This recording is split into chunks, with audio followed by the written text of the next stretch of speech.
เยอะสุ่มมาสบัด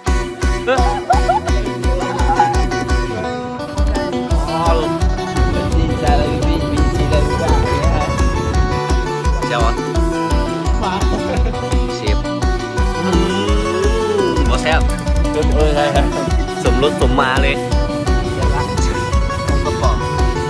หลังเนาะเดี๋ยวรอเจอในห้อยชิงมันเป็นเพราะคันมีก่อนมีม่วงมันก็สีแซ่บคือมีเจ้า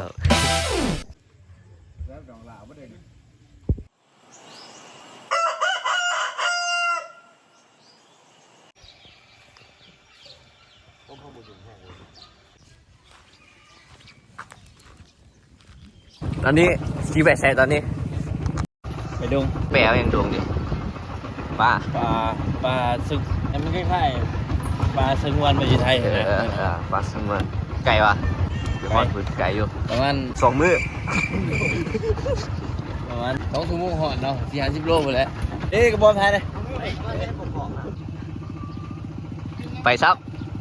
ขึ้นละว้าวดอกตัวเห็นเนี่ยพี่เอานี่วิดีโอเขาต้องผิวเนาะผิวปากผิวให้ผิวปากให้มันนอนรับให้มันนอนเอามือจับเอาเลยวันนั้น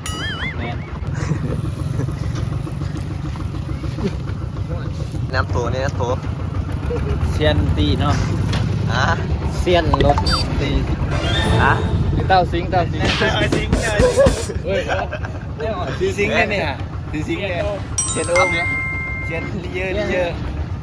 เซียนนี่เซียนไพ่เหรอแม่กินทั้งนานป่ะ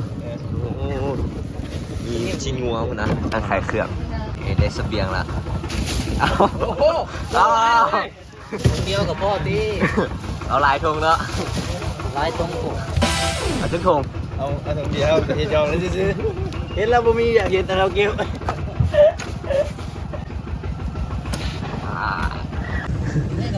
เสียนลังนอกเฮ้ยมีคาร์ลิฟนี่เอาไปขอที่ไทยน้ำนี่มีใกล้ๆนี่เห็นป่ะเนี่ยจะมา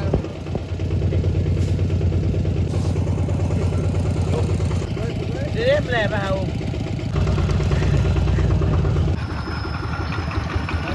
โอ้ไฟเนี่ยมันไฟเลยนี่มองไฟมาอย่างนี้บอกนี่ดิมากไฟบอกวานนั่นก็ท่านได้ทุกเอาไหมชิมเลย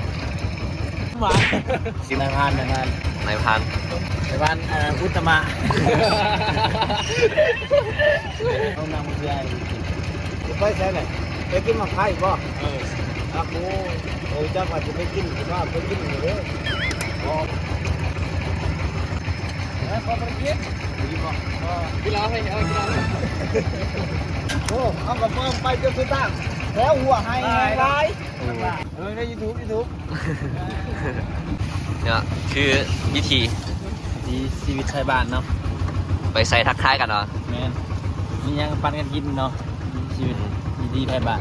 มีเดียกับเจ้าปั่นเท้าเลยเนาะไฟนี่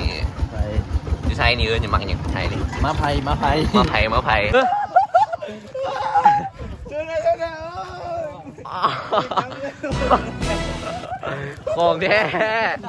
ว้ากระป๋องมันนี่เวลาผมไงเยอะของแท้เสียนยังก่อนเส้นเยอะเอาเส้นหลังเลยโอ้เสียนหลังกับบุษูแล้วนะนี่เป็นเสียนหลังนอกยังยอม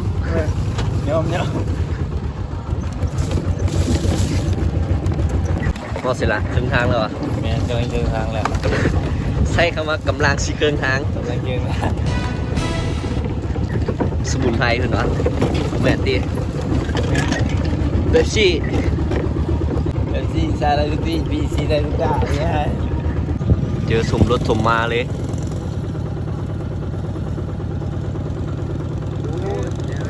ขึ้นเถอะเห็นแล้วเพื่อนวะ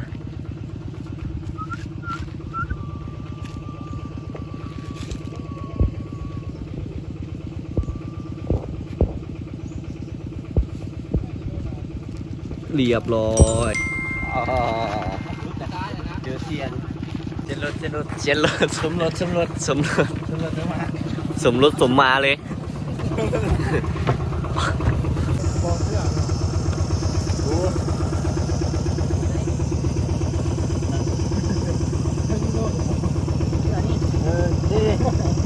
เอาเลย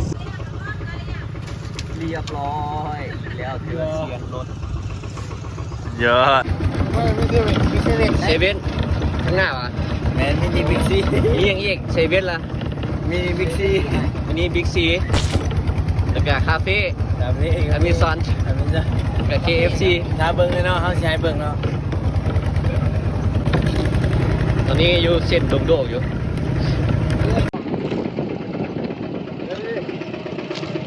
นั่นนะเรียบร้อยอีกแล้วอ่ะโอเค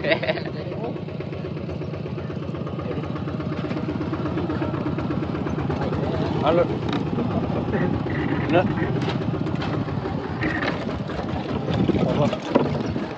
อีกสภาพจะบดจ้างหายไปถ้าสหายบด จัดเนาะเซเว่น เนี่ยคือว่าเซเว่น มันมีเครื่องขายอยู่ดงเนาะเขาก็เอิ้นว่าเซเว่น ดงนี่ก็หมายถึงปลาเนาะ แมนฮันเดียวเซเว่นมันนอกเนี่ยมีอีกไหมเซเว่นเราไม่มีอีกเซเว่น ต่อไปมีอีกไหมเนาะ จอดให้ลูกบอกเนาะจอดเลยเกี้ยหัวหันก็เลยอ่ะ ร้อยเจอเซียนยังก่อนเซียนโอม ใส่ซิวเนาะ โอมค็อกเทลโอมค็อกเทลเลย ย่างโอ้ เปลี่ยนในห้อยชิง จะมีอยู่ผู้หนึ่งที่สามมาปราบในห้อยชิงใดคนนั้น มันเป็นพร้อม ตอนนี้มันเห็นนกขึ้นมามันยิง ไปแล้ว ไปซับอดยิง หมดเลย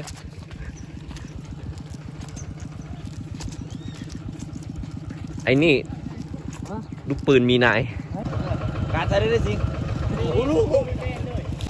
มีลูกมันแม่มันนะดูการของนกนั่นสิเลี้ยงลูกมันกำลังสิใหญ่ตัว เป็นนี่ เป็นฤดูเลี้ยงนก แม่ ลูก ลูกนกนะลูกนกไม่ช่วยเลยแล้วดูยังไง อ่ะ แล้วดูอะไรเนี่ยมักไข่ยังเป็นมอเตอร์อ่ะมันเป็นตัวอ่อนอยู่ ตัวออดอยู่ ดูกันเริ่ม ใหญ่ ใหญ่เลยบินโปรเกงเขาเขากัน สามารถ เอามัน เอาได้ ได้ประมาณจริง ง่าย มันเขาแลนอะไรประมาณมันบินประมาณ3-4 เดือนนี่มันสิบินโปรเกงแต่เอาสามารถเอามันได้มันเมื่อยได้ลูกมันยังบินโปรเกง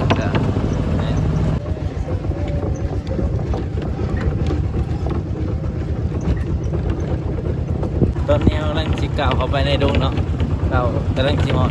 เดี๋ยวเอาไปส่งที่เลย ชิฮอดแล้วไหมหรอ แม่ชอบแล้ว อีก2 มื้อ ชิฮอดแล้วอีก2 มื้อ อีก2 นาทีหอนเนาะไปเข้าไป อีมีชื่ออยู่อ่ะ นี่มันเป็นป่าสงวนเนาะ ป่าสงวน ป่าดงชีทวนเนาะดงสีทวน แม่น อยู่แข่งยัง แกงซอนในเขต เมือง เมืองสองคอนแกงซอนในเขตเนาะ บ้าน บ้านนาคำหรือว่าบ้านคำสว่างเนาะ หอม บ่มีหอม บ้านเล็กที ที99หรือว่าแกงสวรรค์ในเขตเนาะ เออ เมืองที่ได้ชื่อของสวรรค์ในเขตเป็นเมืองท่าบางทองเนาะติดกับแขวงสารวันเนาะเมืองสองคน ผมก็ข้ามกับจังหวัด บนลักษณะนี้หรือว่ามุกดาหาร นี่เสาบนดีงามเด้อ งามแท้ เสามุกดาเนี่ย มุกดาหารก็งามแท้ สุดยอดละ งามแต่งามว่า เป๊ปซี่นี่นี่แหละ แบบซีจ้าเรื่องที่เดพี่ หลังจากที่เราบรรยาย เรียบร้อย เรียบร้อยเชียนโอมค็อกเทล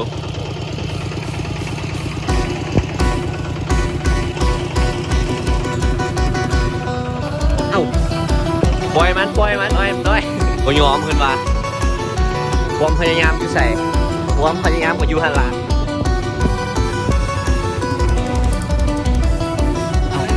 มือสั่น สบานน้องเนาะ พี่เต้าชิงเอาอีกแล้วเห็นปะ เดี๋ยวนะเต็มที่10หมดเรียบร้อยเฮ้ยข้างล่างไม่ได้ผมเดี๋ยวนี้แดดวัน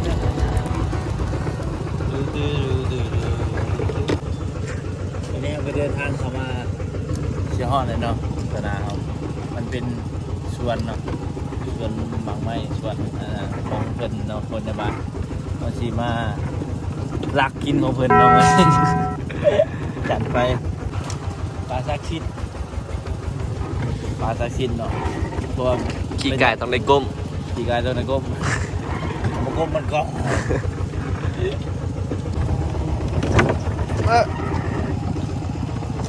ร้อยอยู่ที่เอามาขึ้นหน่อยสิได้เลยเห็นไฟนะบ่อย่ามันตกบ่ได้เลยนะ เคยเขาถามโถ่มีเซียนหลังนอก ในห้อยชิงทางหน้ากำนันยังฮอนอยู่อ่ะ โอ้เย็นสบาย นี่เขาอยู่สวน ตอนนั้นมาซุ่มทิ้งมีแต่เอาอันไหนเด้อประแดกให้สุดยอด สวัสด มันมีสุก ขนุน เป็นทางเนาะ หมักคนทาง เป็นทาง ภาษาดาวดิ ดีมีสุกแล้วไปบ่ สุกว่ะ สุกแล้วไม่ง่ายกูบังกูเป็น หอมมึงดูหอมมึงดู หอมแล้ว หอมแก้มดูฮะแก้มสาวได้กับหอมแก้มมึงนี่เนี่ย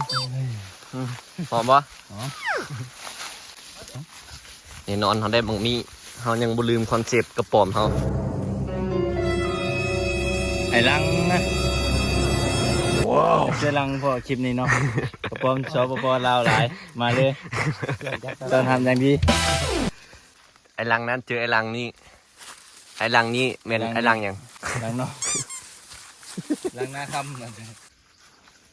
หม้อไฟหม้อไฟ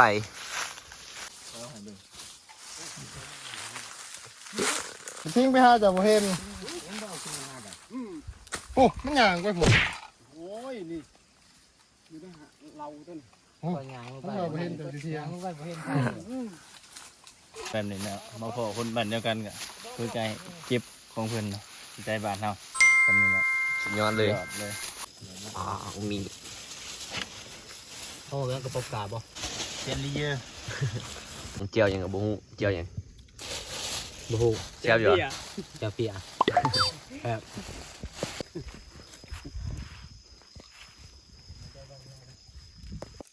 ตอนนี้เห็ดเคียงอยู่ตอนนี้ ขอบใจขอบใจลายเลยมันลายบ่ดอกมันลายอยู่ มันพ้นตกเลยมันแดดมันออก ได้หลายเนาะ 3โตนี่ก็ขึ้นแล้วท่านน่ะ 3 ตัวพอแล้ว โอ้ขาบนึงก็ได้นะ เนี่ยเมนู ก้อย ก้อย กับบอม ปอตัวนี้ตะบีต้องไปปิ้งกันเลยเนาะ หัวขาก็ตี เอาอ่ะ ไม่นีเลย เอาใส่ก่อนจังครับ ตายย่านขนาดเนาะ เอาดิ หลังจากที่เอาปิ้งให้อย่างต่ออย่างอันนี้ ยำงวงใส่กระป๋อม เป็นสูบเลยเนาะ ชุดขาดมะม่วงก็คือขาดเจ้า นี่ มันมีมะม่วงมันก็สีแซ่บคือมีเจ้า บสนมากินต่อ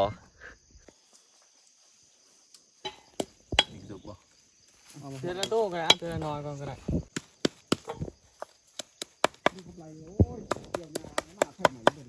แดดมันหอมมันอยู่ในอยู่บ่ได้ที่ยันไผ่ ให้เมนูก้อยน้ำปลาแดก ก็จะมี สีไป โอเค เอา ใส่หน่อยใส่หน่อยใส่ได้ใส่หลายเพิ่งหัวล้าน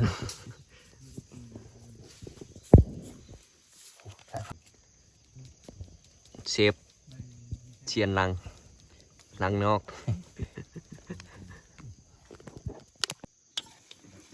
เพิ่มความเค็มไปนะเอาจัด ไอ้สิจ้าง มันจะพร้อม บ่แซ่บ เพิ่มใช่ครับ